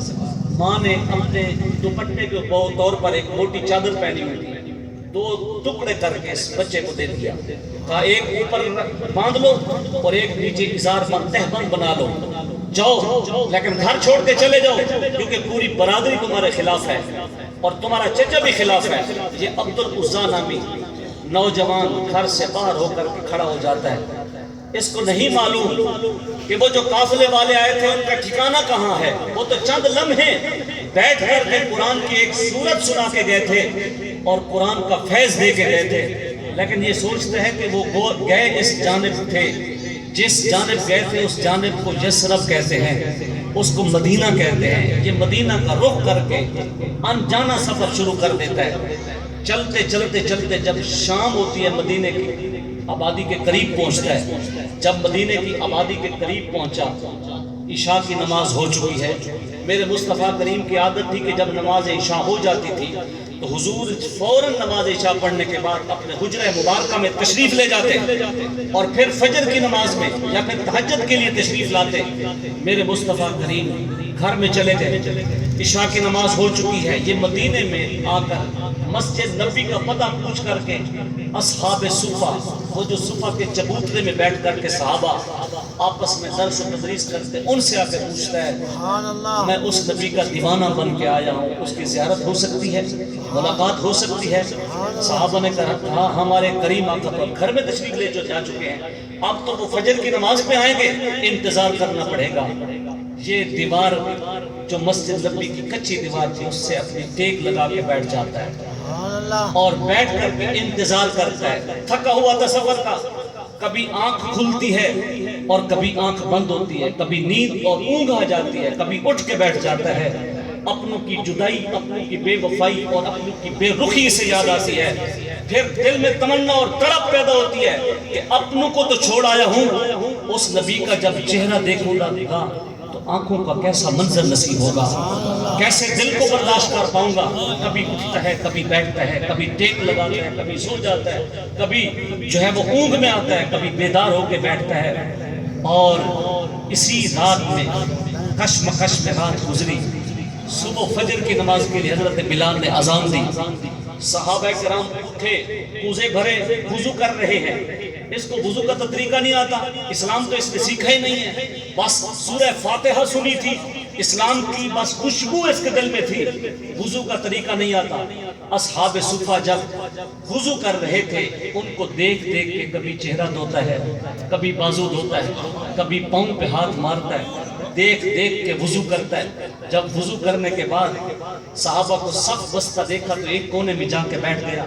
ان کو دیکھ کر کے دو زانو ہو کر کے بیٹھ گیا، انتظار کر رہا ہے. اسی اسلام میں میرے مصطفیٰ کریم بھی اپنے حجرہ سے جلوہ فراز ہو گئے. حضور تشریف لائے، مصطفیٰ کریم مصلی امامت پہ کھڑے ہوئے. حضرت بلال حبشی نے، مؤذن رسول نے تکبیر کہی، مصطفیٰ کریم نے نماز پڑھائی، سورہ فاتحہ کی تلاوت فرمائی. اور اس کی سورہ فاتحہ پہلے سنی تھی. جب مصطفیٰ کریم کے لب و لہجے میں سورہ فاتحہ کا آغاز ہوا، اس کا دل گواہی دینے لگا. کہا جو قرآن ان کے شاگردوں سے سنا تھا وہ بھی خوبصورت تھا، لیکن ان کی زبان سے جو خوبصورت قرآن سن رہا ہوں تو دل کلیجہ نکلنے کو باہر آ رہا ہے. سبحان اللہ. میں بے کیف تھا. اور آج بھی ہم اگر کسی اچھے قاری کی تلاوت سنتے ہیں تو دل ڈولنے لگتا ہے، دل مچلنے لگتا ہے. کیا شان ہے قرآن کی، لیکن کیا منظر ہوگا جب خود صاحب قرآن قرآن کی تلاوت کرتے ہوں گے، جب خود قرآن پڑھتے ہوں گے. جن کے قلب اطہر پر قرآن اترا ہے، جن کے مبارک دل پر قرآن کی رحمتیں اور برکتیں سمیٹ کر کے پھر قرآن زبان سے جاری ہوتا ہے. مصطفیٰ کریم نے فاتحہ پڑھی، توجہ سے دھیان سے سنتا رہا، حتیٰ کہ پہلی رکعت ہوئی، دوسری رکعت ہوئی. فلما انصرفا، میرے مصطفیٰ کریم نے جب سلام پھیرا، یہ بھی سلام پھیر کے بیٹھ گیا. اور میرے حضور کی عادت تھی جب نماز فجر پڑھانے تھے تو حضور اپنے نمازیوں کو ٹک ٹکی باندھ کے دیکھتے، توجہ سے دیکھتے. دو وجہ تھی. ایک تو یہ وجہ تھی کہ فجر کی نماز میں ہمارا نمازی غیر حاضر تو نہیں ہے، اگر غیر حاضر وجہ پوچھتے کوئی بیمار تو نہیں ہے، جا کے تیمارداری کرتے. اور صحابہ میں سے کوئی اگر فجر کی نماز پر غیر حاضر ہوتا تو وہ وہی ہوتا تھا، یا بیمار ہوتا تھا یا پھر مسافر ہوتا تھا، گھر میں نہیں ہوتا تھا. نہیں تو صحابہ سارے مسجد نبوی میں فجر کی نماز کے لیے حاضر ہوتے. میرے مصطفیٰ کریم نے حسب توفیق، حسب معمول، اپنی عادت کے مطابق نماز فجر کا جب سلام پھیرا، ٹک ٹکی باندھی، دیکھا نمازیوں میں سے کوئی مسافر تو نہیں آیا، کوئی موجودہ جو پرانے نمازی ہیں کوئی غیر حاضر تو نہیں. آج سارے روٹین کے مطابق سارے نمازی موجود ہیں، لیکن ایک کونے میں ایک نوجوان ہے جس کی عمر 17-18 سال ہے. دو چادریں ہیں، ایک اوپر والے حصے پہ ہے، ایک نیچے والے حصے کا تہبند بنایا ہے. ایک کونے میں بیٹھا ہے، نگاہیں نہیں ملا رہا، آنکھوں میں آنکھیں ڈال کے دیکھنے کی کوشش کرتا ہے، لیکن دیکھنے کے لیے آنکھیں جلوہ محبوب سے قاصر ہیں. میرے مصطفیٰ نے فرمایا تعال یا اخی، بھائی ذرا آگے آ. حضور کی جب توجہ ہوئی نا، کپ کپ پاتے ہوئے بدن سے، لرزاتے ہوئے جسم سے جب اپنی جگہ سے اٹھ کر کے مصلی کے قریب جانے لگا، میرے مصطفیٰ کریم کے جب والضحیٰ کا چہرہ دیکھتا ہے، جسم کپ کپی میں مبتلا ہے، لرزہ ہے. مصطفیٰ کریم نے سامنے بٹھایا اور حضور پر غیبانہ طور پر ایمان لایا تھا. اب جب حضور کے والضحیٰ کے چہرے کے جلوے دیکھتا ہے، جی بھر کے دیکھتا ہے، میرے مصطفیٰ نے فرمایا من اسمکا، تیرا نام کیا ہے؟ نام بتاتا ہے انا عبد العزا، میرا نام عبد العزا ہے. اور عزا ایک بت کا نام ہے، عزا ایک بت کا نام ہے. جیسے ہم اپنے بچوں کا نام عبد الرحمن، عبد الرحیم، عبد الکریم رکھتے ہیں، اللہ کے نام کی بندگی کا ایک نام نسبت کا رکھتے ہیں. بت پرست اپنے بچوں کا نام ایسے رکھتے تھے، کہتے ہیں میرا نام عبد العزا ہے. میرے مصطفیٰ نے فرمایا نہیں، اب تم بت کے بندے نہیں ہو، تم میری چوکھٹ پہ آگے ہو. انت عبداللہ، تم اللہ کے بندے ہو گئے، تم کو میں نے اللہ کا بندہ بنا دیا، تم اللہ کے بندے ہو. لیکن حضور نے فرمایا نا کہ دو چادریں ہیں، یہ دو چادریں کس بات کی ہیں؟ جب حضور نے یہ پوچھا، یہ نوجوان بتانے سے پہلے پھوٹ پھوٹ کے رونے لگا، آنکھوں نے خراج عقیدت پیش کیا، چھم چھم برسی، کہا حضور یہ 2 چادریں اس لیے نہیں کہ میں غریب تھا، اپنے قبیلے کا امیر تھا، میرا چچا بڑا امیر تھا، اس نے بڑا نوازا تھا، لیکن آپ کی وجہ سے سارا مال دے آیا ہوں، دل میں آپ کی محبت لے کے آیا ہوں۔ ہوا کیا؟ کہا حضور سب کو چھین لیا برادری نے، گھر سے دیس نکالا دیا، میری ماں نے اپنا دوپٹہ دیا تھا، اس کے 2 ٹکڑے کیے، ایک اوپر والے حصے پہ لیا، ایک تہ بند بنا لیا، آپ کی خدمت میں آ گیا ہوں۔ میرے حضور نے فرمایا انت عبداللہ ذو البجادتین، فرمایا تو عبداللہ ہے اور تو 2 چادروں والا ہے۔ میرے مصطفیٰ نے ایک دفعہ کہا تو 2 چادروں والا ہے، صحابہ نے اس کا نام ہی رکھ دیا انت عبداللہ ذو البجادتین، وہ 2 چادروں والا صحابی۔ صحابہ نے اس کا نام ہی، اب بھی کتابوں میں اگر ہمیں ڈھونڈنا پڑے تو عبداللہ کئی نام کے ہیں، لیکن جب اس کا تذکرہ آتا ہے تو مصنفین کہتے ہیں انت عبداللہ ذو البجادتین، 2 چادروں والا۔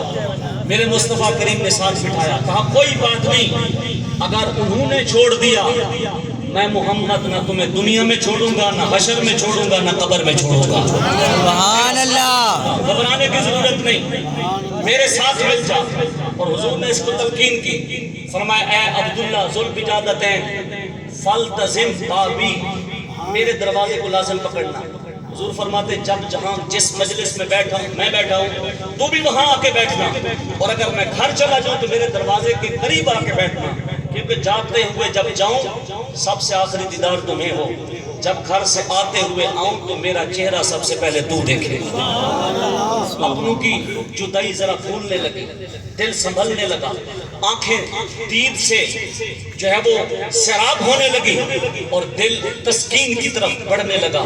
میرے مصطفیٰ کریم نے پھر بلایا، کہا میری عادت ہے جب کوئی نو مسلم نیا اسلام قبول کرتا ہے تو اس کو قرآن پڑھانے کے لیے میں اصحاب صفہ میں سے کسی کی ڈیوٹی لگاتا ہوں، کوئی ماہر قاری اسے قرآن پڑھاتا ہے، عبداللہ بن مسعود پڑھاتے ہیں، ابی بن کعب پڑھاتے ہیں، اور دیگر صحابہ جو پرانے ہیں قدیم الاسلام ہے وہ پڑھاتے ہیں، لیکن سن تمہیں کوئی قرآن نہیں پڑھائے گا، میں تجھے خود محمد قرآن پڑھاؤں گا، سبحان اللہ۔ میرا استاد ہوگا۔ جب یہ تسلی سنتا ہے دل مزید مچل گیا، ایسی شفقتیں، ایسی رحمتیں، ایسی محبتیں، اور میرے مصطفیٰ نے اس کو قرآن پڑھانا شروع کیا۔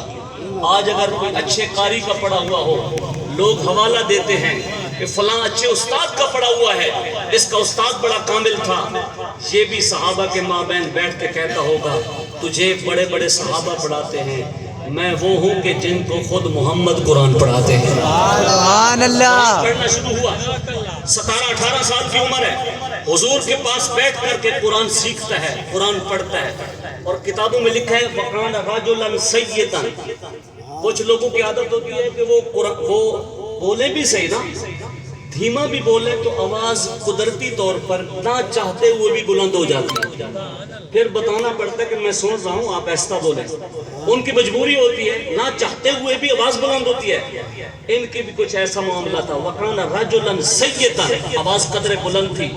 جب قرآن پڑھتے مسجد نبی میں بیٹھ کر کے حضور کا دیا ہوا سبق یاد کرتے، قرآن کے خشوع میں، خضوع میں، معانی اور مطالب میں، ثواب میں، اجر میں اتنا انہماک اور خشوع خضوع ہوتا، نہ چاہتے ہوئے آواز بلند ہو جاتی، حتیٰ کہ حضرت عمر نے ایک دفعہ کہا اے عبداللہ ذو البجادتین، اے شاگرد رسول، جب تم قرآن پڑھتے ہو تو آواز پست کیا کرو، ہم بھی قرآن پڑھ رہے ہوتے ہیں، کوئی نمازی نماز میں ہوتا ہے، تم اپنی آواز بلند کر لیتے ہو، آواز ذرا پست کیا کرو، آواز دھیمی کر لیتے۔ لیکن پھر جب تھوڑی دیر گزرتی پھر قرآن میں انہماک، خشوع خضوع، اپنا وہ ہوش ہی نہیں رہتا کہ میری آواز بلند ہے یا پست ہے، پھر بلند ہو جاتی۔ حضرت عمر نے 3 دفعہ ٹوکا، کہا آواز پست کیا کرو، خلل پڑتا ہے، لیکن 3 دفعہ روکنے کے بعد آواز پھر جب قدر بلند ہوئی، حضرت عمر حضور کی خدمت میں شکایت لے کے چلے گئے، یا رسول اللہ وہ جو آپ نے شاگرد بنایا ہوا ہے، وہ جو قبیلہ چھوڑ کے آیا ہے، جس کو آپ نے ذو البجادین کا لقب دیا ہے، لگتے ہیں یہ ریاکار ہے. میرے مصطفیٰ کریم نے فرمایا عمر کیسے؟ حضور 3 دفعہ میں نے اس کو روکا ہے. آواز آہستہ کیا کر، بلند آواز سے نہ پڑھا کر، پست سے پڑھا کر. اور بھی بندے قرآن پڑھ رہے ہوتے ہیں لیکن 3 دفعہ ٹوکنے کے بعد پھر بھی اس کی آواز بلند ہو جاتی ہے. لگتا ہے ریاکار ہے، لگتا ہے کہ اپنی آواز کے ذریعے قرآن سنا کر کے لوگوں کو بتاتا ہے میں قرآن پڑھ رہا ہوں. جب میرے رسول کے اس شگرد پر حضرت عمر کی طرف سے یہ الزام آیا نا کہ یہ ریاکار ہے، میرے مصطفیٰ نے فرمایا ماہ یا عمر، اے عمر کیا کہہ رہے ہو؟ اس کو تم ریاکار کہہ رہے ہو جس نے پورا خاندان میری محبت میں چھوڑ دیا. اے عمر ماہ یا عمر، اے عمر اس کے بارے میں زبان نہ کھول. تم کہتے ہو ریاکار ہو، فَإِنَّهُ يُحِبُّ اللَّهَ وَرَسُولَهُ. تم کہتے ہو ریاکار ہو، میں محمد کہتا ہوں یہ رب سے بھی محبت کرتا ہے، اس کے رسول سے بھی محبت کرتا ہے. سبحان اللہ. ریاکار نہیں کہا یہ آہستہ پڑھے یا بلند آواز سے پڑھے. رب کا اس کو آہستہ قرآن بھی قبول ہے اور بلند آواز سے بھی قبول ہے. اس کو کچھ نہ کہا. حضرت عمر بھی سمجھ گئے کہ اس کو خاص کوئی مقام ملا ہوا ہے. پھر جب حضرت عبداللہ ذوالبجادین قرآن آہستہ پڑھتے یا بلند آواز سے پڑھتے کوئی صحابی نہ ٹوکتا، اس لیے کہ رسول نے مہر لگا دی تھی. یہ آہستہ پڑھے پھر بھی رب کو محبوب ہے، یہ بلند آواز سے پڑھے پھر بھی رب کو محبوب ہے. وقت گزرتا گیا. 8 ہجری میں مکہ فتح ہوا. 9 ہجری غزوہ تبوک رجب کا مہینہ شروع ہو گیا. غزوہ تبوک کی میرے مصطفیٰ کریم نے کہا تیاری کرو. صحابہ کرام کو حکم دے دیا کہ غزوہ تبوک کے لیے تیاری کرو. صحابہ کرام غزوہ تبوک کے لیے تیاری کر رہے ہیں. قابل توجہ بات ہے. 9 ہجری میں رجب کا مہینہ صحابہ کرام جب غزوہ تبوک، اور غزوہ تبوک یہ وہ غزوہ ہے جس کو جیش العسرہ تنگی کا غزوہ کہا جاتا ہے. سامنے سپر پاور کے ساتھ ٹکر تھی، مقابلہ تھا، اور اتفاق ایسا کہ صحابہ کے پاس اس دفعہ کوئی اتنا زیادہ مال نہیں تھا. پھل پکنے کے قریب تھے، گرمی کا موسم تھا اور رجب کا مہینہ تھا. غزوہ تبوک جب حضور نے تیاری کا کہا، یہ وہ موقع تھا کہ جب حضور نے کہا نا اپنا مال پیش کرو، عمر فاروق اپنا آدھا مال لے آئے. پوچھا کیا چھوڑ کے آئے ہو؟ آدھا لے آیا ہوں، آدھا گھر والوں کے لیے چھوڑ آیا ہوں. تھوڑی دیر گزری تو صدیق اکبر بھی مال لے کے آئے. کیا چھوڑ آئے ہو؟ کہا اللہ اور اس کا رسول چھوڑ آیا ہوں، باقی سب کچھ لے کے آیا ہوں. غزوہ تبوک کی تیاری شروع ہو رہی ہے. اپنا اپنا حصہ ملایا جا رہا ہے. انصار و مہاجرین بڑھ چڑھ کے حصہ لے رہے ہیں. عبداللہ ذوالبجادین یہ جو حضور کا شاگرد خاص تھا، جو قرآن سیکھتا تھا، اس کا دل بھی ذرا حرکت میں آیا. سارے انصار و مہاجرین حصہ پیش کر رہے ہیں، میں بھی تو کچھ کروں. لیکن پھر خیال آیا کیا پیش کروں. انصار کھیتی باڑی کرتے ہیں، کھجور کے درخت ہیں ان کے پاس. مہاجرین کاروبار کرتے ہیں، درہم و دینار ہیں. میں تو صبح میں بیٹھ کے سارا دن قرآن پڑھتا ہوں، نہ میرے پاس درہم ہے نہ کھجور ہے، میں کیا پیش کروں. تھوڑا کونے میں سوچنے کے بعد کہا مال نہیں ہے، رب نے جان تو عطا کی ہے. میں رسول کی خدمت میں جاتا ہوں، کہتا ہوں یا رسول اللہ مال نہیں ہے، میری جان قبول کر لیجیے. چلتا ہوں حضور کے پاس گیا، جا کر کے عرض کی یا رسول اللہ صلی اللہ علیہ وسلم سارے مال پیش کر رہے ہیں، مجھے بھی اجازت دیجیے، میں بھی آپ کے ساتھ غزوے میں شامل ہونا چاہتا ہوں، جان کا نذرانہ دینا چاہتا ہوں، شہادت کی موت چاہتا ہوں. میرے رسول نے مسکراتے ہوئے اجازت دی. کہا تم بھی جاؤ تیاری کرو. اٹھا خوشی کے مارے بھاگتا ہوا کسی انصاری کے پاس جاتا ہے، کسی مہاجر کے پاس جاتا ہے. کسی سے تلوار مانگتا ہے، کسی سے ڈھال مانگتا ہے، کسی سے نیزہ مانگتا ہے، اور کوئی سواری کے لیے اس کو اہتمام کر دیتا ہے. یہ سب کچھ لے کر کے حضور کے پاس آ گیا. حضور وہ میرا بھی سامان میسر ہو گیا، میری بھی اجازت نامہ مجھے دے دیجیے، میں بھی آپ کے ساتھ جانا چاہتا ہوں. مسلمانوں سنو، میرے رسول سے محبت کا صلہ کیا ملتا ہے. جب غزوہ تبوک کے اندر جانے کے لیے اس کے پاس ساز و سامان آ گیا، خوشی سے پھولا نہیں سماتا. کبھی کسی انصاری کو بتاتا ہے، کبھی کسی مہاجر کو بتاتا ہے کہ میں بھی غزوے کے اندر شرکت کے لیے جا رہا ہوں. حتیٰ کہ جب رسول اللہ اپنا سفر شروع کرتے ہیں، ایک مقام پر حضور جا کے ٹھہرتے ہیں، قافلہ پڑاؤ کرتا ہے. یہ حضور کی خدمت میں حاضر ہو کے عرض کرتا ہے یا رسول اللہ آپ میرے لیے دعا نہیں کرتے کہ میرا رب مجھے اس غزوے میں شہادت کی موت نصیب فرما دے، سبحان اللہ. دیدار مجھے مل جائے. میرے مصطفیٰ کریم نے فرمایا سامنے بیری کا درخت ہے، جا کہا اس کے پتے توڑ کے آؤ۔ یہ دوڑتا ہوا گیا، جا کے پتے توڑے، حضور کی خدمت میں پیش کیے۔ میرے مصطفیٰ کریم نے بیری کے درخت کے پتے کسی کپڑے میں لپیٹ کر کے اس کے بازو پہ رکھ دیے، باندھ دیے، اور مصطفیٰ کریم نے ہاتھ دعا کے اٹھائے۔ لیکن دعا کیا تھی؟ اس نے کیا کہا تھا؟ حضور میرے لیے دعا کریں کہ رب تعالیٰ مجھے شہادت کی موت نصیب فرمائے۔ لیکن حضور نے جب دعا مانگی، دعا کے لفظ یہ تھے، اللہم انی احرم ھذا الدم الکفار، اے اللہ اس نوجوان کے خون کو میں کافروں پر حرام قرار دیتا ہوں۔ دعا یہ تھی۔ پہلے خوش تھا، مصطفیٰ کے ہاتھ اٹھے، ابھی اجابت کا صحرا مل جائے گا، میری شہادت لکھی جا چکی ہے۔ لیکن حضور نے جب دعا کی نا، اے اللہ میں اس نوجوان کے خون کو کافروں پر حرام قرار دیتا ہوں، پھر اداس ہو گیا، ذرا تھوڑا سا اداسی ہو گئی۔ حضور میں نے تو چاہا تھا شہادت کی موت میرے لیے تو مانگیں گے، آپ نے کافروں کے اوپر میرا خون حرام کر دیا۔ حضور شہادت تو تب ملے گی جب کافر میرا خون زمین پر بہائیں گے، میں ان کے ساتھ لڑائی کروں گا۔ میرے مصطفیٰ نے فرمایا تمہیں گھبرانے کی ضرورت نہیں، تم قرآن آہستہ پڑھو پھر بھی قبول ہے، تم بلند آواز سے پڑھے پھر بھی قبول ہے، تم شہادت کی موت میدان میں جا کے فوت ہو کے نصیب کرو پھر بھی تم شہید ہو، اگر تم سواری سے گر کر کے فوت ہو جاتے ہو پھر بھی تم شہید ہو، اگر اپنی طبعی موت بستر پہ مر جاتے ہو پھر بھی تم اللہ کے ہاں شہید ہو۔ تم مخلص اتنا ہو، تمہارا اخلاص اتنا ہے۔ پھر تسلی ہوئی، تھوڑا سا حوصلہ بنا کہ مصطفیٰ کریم نے شہادت کا مقام اور اس کی خوشخبری کی نوید سنا دی۔ قافلہ چلتا چلتا غزوہ تبوک کے مقام پر جب پہنچا، قافلے نے پڑاؤ کیا، خیمے نصب ہو گئے، خیموں میں صحابہ کرام اپنے اپنے خیمے میں پناہ لینے کے لیے چلے گئے، حتیٰ کہ 22 راتیں، سیرت کی کتابیں بتاتے ہیں 22 راتیں مصطفیٰ کریم تبوک کے مقام پر دشمن کا انتظار کرتے رہے کہ دشمن آئے، ہم اپنے نوجوانوں کو اس کے سامنے بھیجیں۔ لیکن دشمن کے اوپر میرے مصطفیٰ کریم کا، مہاجرین کا، انصار کا، مجاہدین کا روب اتنا تھا کہ 22 دن کے انتظار کے باوجود کوئی بھی مقابلے کے لیے نہ آیا۔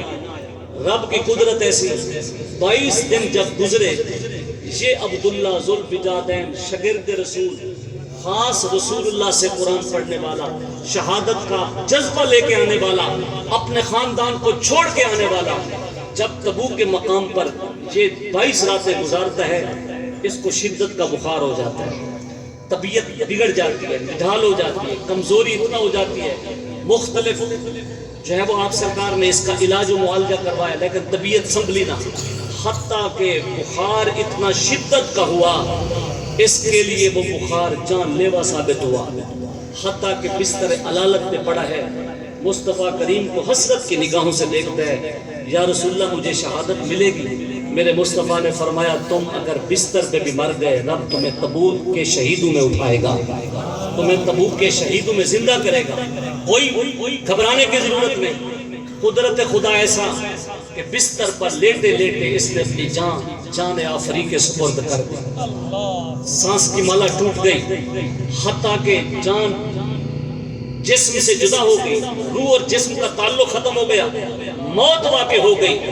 جب موت واقع ہوئی 22 دن ہو گئے تھے، صحابہ تبوک کے مقام پر خیمہ زن تھے، میرے مصطفیٰ کریم نے فرمایا جنگی تدبیر یہ ہے کہ ہم اپنے نوجوان کو، جس کی عمر ابھی 21 سال ہو رہی ہے، فرمایا 21 سالہ نوجوان ہے عبداللہ ذوالفجادین، اس کو ہم دن کے اجالے میں دفن نہیں کریں گے، دشمن کہیں گے کہ شاید کمزور ہو گئے ہیں، ہم اپنی کمزوری دکھانا نہیں چاہتے، رات کے اندھیرے میں ہم اپنے نوجوان کی تدفین کریں گے تاکہ دشمنوں کو ہمارا راز کھلے نہ، یہ ایک جنگی تدبیر ہے اور ہماری کمزوری ان کے سامنے نہ جائے۔ مصطفیٰ کریم رات کا انتظار کرنے لگے، جب رات کا کچھ پہر ہوا آپ نے صحابہ کو بلایا، جو چند صحابہ تھے، کہ آپ نے نوجوان بھائی کو لے آؤ، غسل دو اور اس کو کفن پہناؤ اور اس کی قبر کھودو۔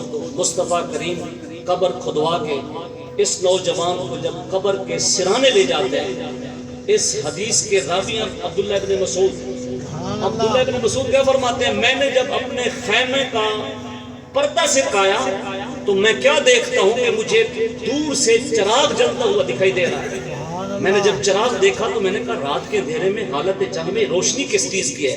میں خیمے سے باہر نکلا، تلوار لی اور میں نے کہا کہیں کوئی دشمن تو نہیں آئے؟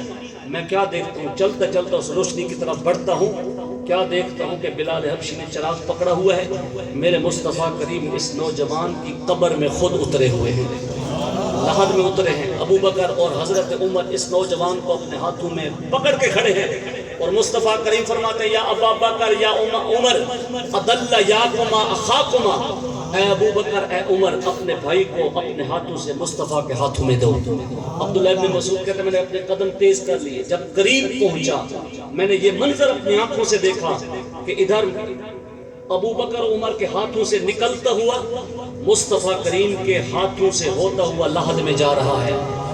حضرت عبداللہ ابن مسعود فرماتے ہیں جب مصطفیٰ کریم نے اس کو خود لحد میں اتارا، قبر میں اتارا اور اس اوپر مٹی برابر کی، مصطفیٰ کریم کھڑے ہو گئے، آپ نے پھر ہاتھ دعا کے اٹھائے اور ہاتھ دعا کے اٹھا کے کیا کہا؟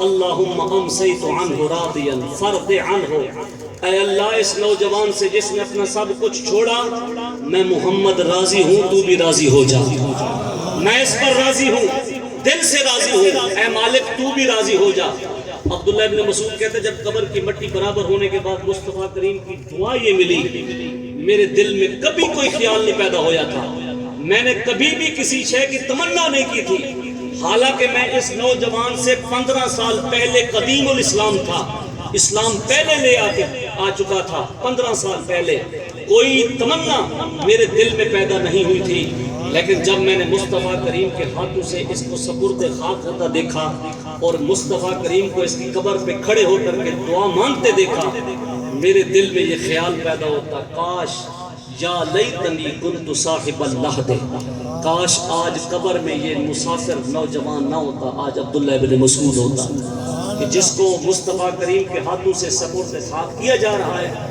میں اس نتیجے تک پہنچا، عبداللہ ابن مسعود کیوں تمنا کر رہے ہیں؟ کیونکہ ہر قبر کے اندر منکر نکیر آتے ہیں، 3 سوال کرتے ہیں، تیرا رب کون ہے، تیرا دین کیا ہے، اور مصطفیٰ کریم کا چہرہ سامنے کیا جاتا ہے، پوچھا جاتا ہے ما کنت تقول فی حق ھذا الرجل، اس ہستی کے بارے میں کیا کہتا ہے؟ عبداللہ ابن مسعود کو یہ منظر تو یاد ہوگا کہ جب اس عبداللہ ذوالفجارین کو سوالات ہوں گے، منکر نکیرین پوچھیں گے یہ بتا تیرا رب کون ہے، یہ بتا تیرا دین کیا ہے، جب حضور کا چہرہ دکھا کے پوچھیں گے فرشتے اس ہستی کے بارے میں کیا کہتا ہے، تو کیا خیال ہے اس نوجوان نے کیا کہا ہوگا؟ یہ تو وہی ہیں ابھی اپنے ہاتھوں سے قبر میں لٹا کے جا رہے ہیں، یہ تو وہی ہیں جن کے لیے میں نے اپنا خاندان چھوڑا، جن کے لیے برادری چھوڑی، جن کے لیے مال و جائیداد چھوڑا، اور میرے مصطفیٰ کریم کی مبارک ذات وہ ہے لجپال پریت نو توڑ دینے، جن دی باں پھڑ گئے انہوں چھوڑ دینے۔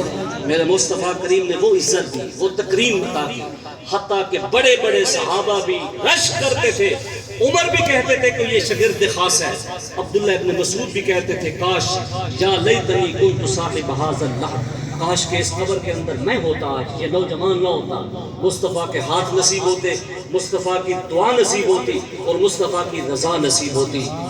میرے بھائیوں، محفل میلاد میں آنے والوں، حضور کی محبت صرف صحابہ کے ساتھ خاص نہیں تھی، آج بھی میرے مصطفیٰ کریم کی باہیں امت کے لیے کھلی ہوئی ہیں، آج بھی ان کی رحمتیں، ان کی برکتیں امت کو اپنی طرف کھینچ رہی ہیں۔ آج اگر وہ نوجوان اپنی برادری، اپنا قبیلہ، مال، علاقہ چھوڑ کے حضور کے قدموں میں چوکھٹ میں دین میں آ گیا، آج بھی اگر کوئی برے رسم و رواج برادریوں کے، شریکے کے اور اپنی بدعملی کے چھوڑ کر مصطفیٰ کی شریعت میں آتا ہے، آج بھی میرے مصطفیٰ کریم کا جب سوال ہوتا ہے قبر کے بارے میں، فرشتے کہتے ہیں اس ہستی کے بارے میں تو کیا کہتا تھا، تو پھر مصطفیٰ کریم خود فرمائیں گے اس سے نہ پوچھو، مجھ محمد سے پوچھو، یہ وہ ہے کہ جس نے اپنی جوانی کو میری شریعت کے مطابق لگا دیا ہے۔